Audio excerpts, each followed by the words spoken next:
Monsieur, partage. Ah, je suis d'accord.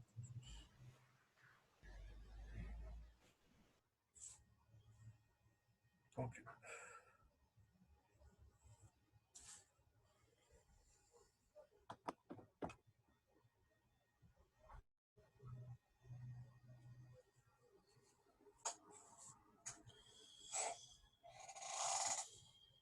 Oui.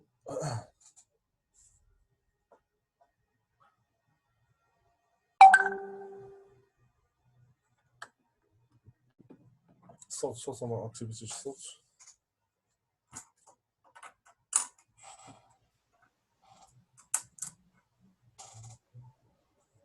Voilà, نديرو une intégration par partie. Euh, la deuxième partie, on dérive 1 sur 2 racine de e. Oui. دابا cette intégrale نقدروا نكومباريوها مع intégrale de référence. Voilà, c'est très bien. On peut comparer avec l'intégrale de Riemann avec alpha égale 3 demi. Oui. C'est très bien. Voilà. Donc, ce qui nous donne que l'intégrale converge. C'est ça. Merci, Bahous.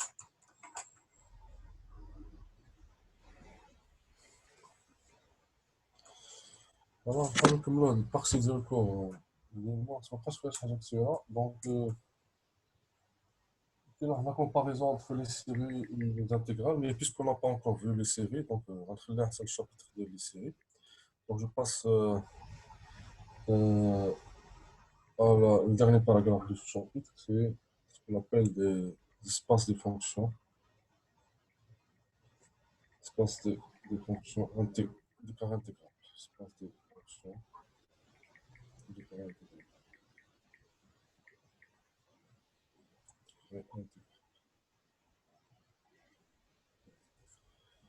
Voilà. Tout simplement ce qu'on note par L2. L2 de IK. C'est quoi cet espace? C'est l'ensemble des fonctions qui sont contenues par mention sur l'intervalle I à valeur dans R.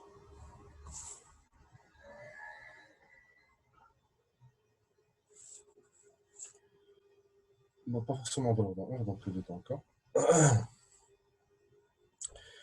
Alors, tel que l'intégrale sur l'intervalle I de la fonction f de t en valeur absolue bien en module au carré t de t, il doit être une quantité qui est finie. Ok. C'est ce qu'on appelle carré, carré intégrable. Ce sont des fonctions carrées. Les fonctions sont carré intégrable. Okay. Et bien sûr, cet espace, c'est un cas espace vectoriel. La proposition. Alors, premièrement, alors, si on considère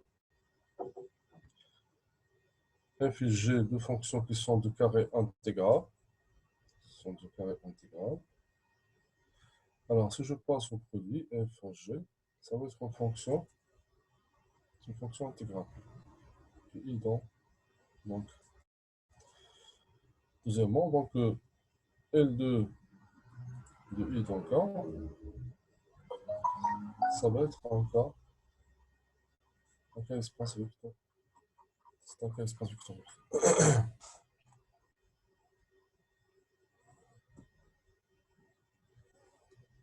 Oui.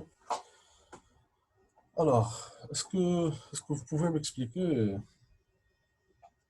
pourquoi, si je considère deux fonctions qui sont intégrales, de carré intégral, le produit, ça va être un carré fonction intégrable. Oui. Est-ce que vous avez une idée comment on va faire pour prouver ça?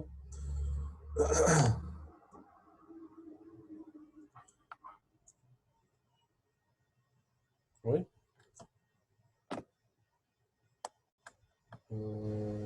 Très bien. Il faut utiliser.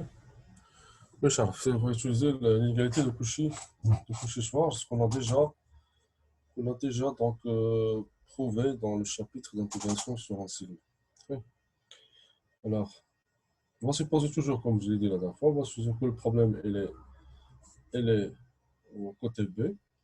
Alors, si je considère l'intégrale de a à x f de t fois g de t de t, et ça, comme vous savez, on peut le majorer par quoi? En utilisant Cauchy-Schwarz, on peut le majorer par a x, donc on va mettre la valeur absolue à l'intérieur. Donc a à x, la valeur absolue de f de t, fois la valeur absolue, pardon, la valeur absolue de t au carré, multiplié à la puissance n demi, multiplié par l'intégrale de a à x, la valeur absolue de g de t au carré, et tout multiplié par n demi. Bon, cette propriété, on l'a déjà vu dans le chapitre d'intégration sur un segment. C'est ce qu'on appelle l'égalité de Cauchy-Schwarz. Et si on passe à la limite, lorsqu'on fait on fait tendre x vers b-, donc ça va être quoi? Ça, c'est une quantité qui est finie, ça, c'est une quantité finie, donc ça, là aussi, ça va être une quantité finie. Parce que c'est une fonction positive qui est majorée. C'est une fonction qui est positive, l'intégrale d'une fonction positive majorée. Donc, ça me donne aussi que cette intégrale converge. Donc, en passage x à b-, donc on aura quoi? On aura l'intégrale de a à b f de t g de t, d de t, elle est inférieure ou égale l'intégrale de a à b f de t au carré d de t à la puissance 5 demi multiplié par l'intégrale de a à b g de t de t au carré à la puissance 1, la puissance 1 demi. Voilà. Ce qui prouve que la fonction f fois g est une fonction qui est intégrable. C'est une fonction intégrable. Parce que l'intégrale, il est absolument convergent. L'intégrale, il est absolument convergente, donc ça nous donne que la fonction, elle est intégrale. Donc le produit est intégral. Alors, ça, ce qui concerne le premier point. Alors, ce qui concerne le deuxième point, alors on cherche à montrer que L2 est un cas-espace vectoriel. L2 est un cas-espace vectoriel. Pourquoi? Alors, déjà, il est non vide parce que 0, donc L2 de IK, il est non vide. Car l'élément 0, elle est de carré intégral, sans problème. Et là, donc, je vais considérer quoi? Considérer deux fonctions qui sont de carré intégral. Il faut montrer que la combinaison linéaire, ça reste de carré intégral. Donc, soit f g appartient L2 de IK, et alpha, un scalaire qui appartient à K. Et montrant que f plus alpha g, il reste en L2 de IK. C'est-à-dire quoi? Il faut montrer qu'elle est de carré intégral. C'est bon. Et comment on va faire pour montrer qu'elle est de carré intégral? Donc on va calculer. Donc il faut calculer l'intégrale de A à B, la valeur absolue de alpha f plus alpha fois g au carré. T, d de t. Et il faut montrer que cette quantité est finie. Ok? Voilà, donc comment on va faire pour montrer qu'il est fini. Donc, on va travailler donc avec des fonctions réelles, comme ça on peut transformer en parenthèse cette valeur absolue. Donc, ce qui va nous donner, c'est l'intégrale de A à B. On va dire que c'est la valeur absolue de f. On va dire que la valeur absolue de f au carré, plus 2 fois la valeur absolue de alpha, la valeur absolue de f fois g, plus la valeur absolue de G au carré. Ok. Alors, si on travaille avec des complexes, hein, ça va être la partie réelle, etc. Voilà. On a le bas réel pour simplifier la tâche. Bon. Alors, ensuite, ça va être l'intégrale de A à B, f au carré, plus quoi? Plus l'intégrale de A à B de alpha, je vais mettre mon compteur, f fois g, une valeur absolue, plus l'intégrale de A à B, g au carré d8. Alors, la fonction, bon, j'ai mis l'égalité, mais si on veut travailler avec des complexes, on va utiliser une égalité triangulaire. On peut utiliser aussi une égalité triangulaire. Hein. On peut utiliser une égalité triangulaire, on va majorer ça par la valeur absolue de f, ou bien le module de f, plus le module de f par le module de g, tout au carré. Donc, on peut mettre l'inférieur ou égal, et ça reste vraiment pour les fonctions qui sont complexes. Ça va être inférieur ou égal. Alors, ce qui m'intéresse, c'est est-ce que cette quantité est finie? Bon, on a pris deux fonctions qui sont de carré intégrable. C'est-à-dire, ça, c'est fini. Alors, ça, c'est fini. Mais vous voyez, donc, pour montrer que c'est un espace vectoriel, on a besoin de premier point de la proposition. On a montré que dans le premier point de la proposition, si on a pris deux fonctions qui sont de carré intégral, alors le produit, ça va être une fonction qui est intégrable. Alors, ce qui explique quoi? Que cette quantité, c'est une quantité qui est finie, parce que le produit va être intégral. Donc, j'ai la somme de trois quantités finies. Donc, ce qui m'implique quoi? Que cette quantité, elle aussi, elle est finie. Puisqu'elle est finie, donc ça signifie quoi? Que f plus alpha g est une fonction de carré intégral. Donc, f plus alpha g est la partielle L2 de i. Donc, ce qui prouve que L2 est un cas espace vectoriel. On verra même L2, c'est un pré-Hilbertien dans le chapitre de pré-Hilbertien. Alors, on a presque fini. Donc, alors, remarque, on a implicitement montré l'inégalité de Cauchy-Schwarz pour les intégrales généralisées. Donc, on remarque. Alors, pour f, g appartient à L2, c'est-à-dire deux fonctions qui sont du carré intégral. Alors, on a l'intégrale, on va mettre ici i, f fois g, qui va être inférieur à quoi?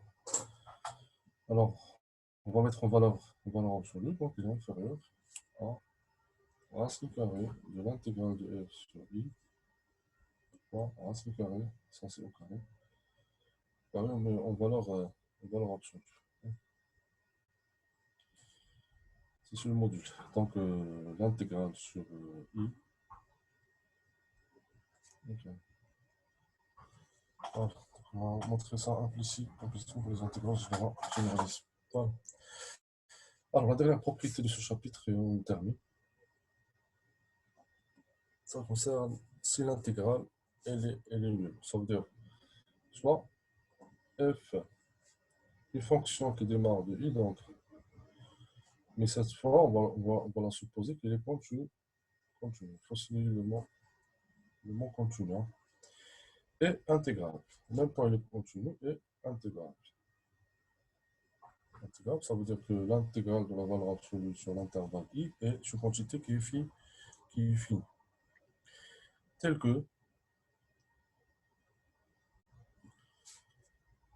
l'intégrale de i, la valeur absolue de f de t de t égale 0. Alors, si on a une fonction qui est continue et intégrable, et telle que la valeur de l'intégrale en valeur absolue vaut 0, donc qu'est-ce qu'on peut dire?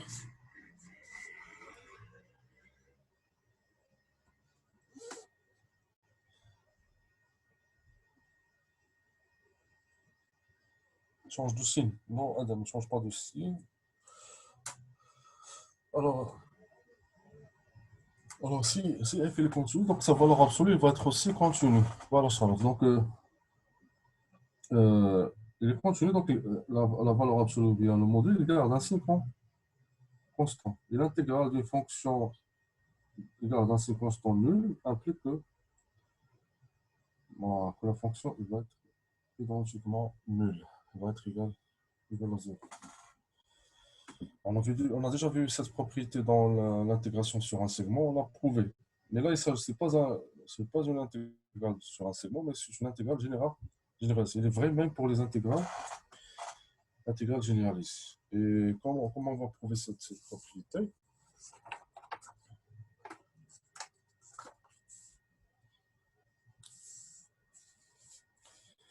Alors là, il suffit de revenir sur le résultat que l'on a vu pour les intégrales sur un segment. Alors comment?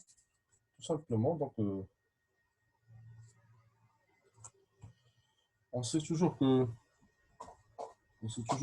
f, puisque la fonction est croissante, donc f de x, une primitive de f, je peux toujours la mettre entre 0 puisqu'elle est positive, parce que l'intégrale de fonction positive, et entre a et b de la valeur absolue de f de t dt. Ça, f, c'est une primitive de la fonction valeur absolue de f de t, parce que c'est une fonction continue, donc il va admettre une primitive. Et cette quantité, on va supposer qu'elle est égale à 0. C'est-à-dire quoi? Donc ça implique que f de x, il va être égal à 0, quel que soit x appartient à l'intervalle i. Alors, on va écrire donc qu'est-ce que ça veut dire f de x. Donc f de x, c'est l'intégrale par exemple de a à x, f de t en valeur absolue, t de t qui est égal à 0. Mais là, on travaille avec intégrale sur un segment, parce que ça, AX, c'est un segment. Ce n'est plus une intégrale généralisée, c'est une intégrale qui est bien définie pour une fonction qui est continue, qui est nulle. Puisque garde un signe constant, il est continu et son intégrale est nulle, donc je peux dire que f de t, elle est identiquement nulle, quel que soit t appartenant à x. Et ça aussi, quel que soit x. Ça veut dire quoi? Donc, f, elle est identiquement nulle, quel que soit donc, il est identiquement nul, ou bien f de x égale 0, quel que soit x appartient à l'intervalle. Et le nul, quel que soit x appartient à l'intervalle. Voilà. Ce qui termine le chapitre. Le chapitre un peu bizarre parce que vous allez voir en deuxième année, parce que vous allez étudier encore en deuxième année les intégrales générales. Intégrales généralisées. Alors maintenant, vous pouvez faire, alors déjà, est-ce qu'on a une série d'exercices, vous pouvez la travailler. Okay. Je pense la séance prochaine, on va commencer le chapitre sur le pré-Hilbertien, l'espace pré-Hilbertien ou bien les espaces euclidiens. Okay. Voilà, je m'arrête à ce niveau-là. Donc, merci pour votre attention. Et n'oubliez pas donc de signaler la présence.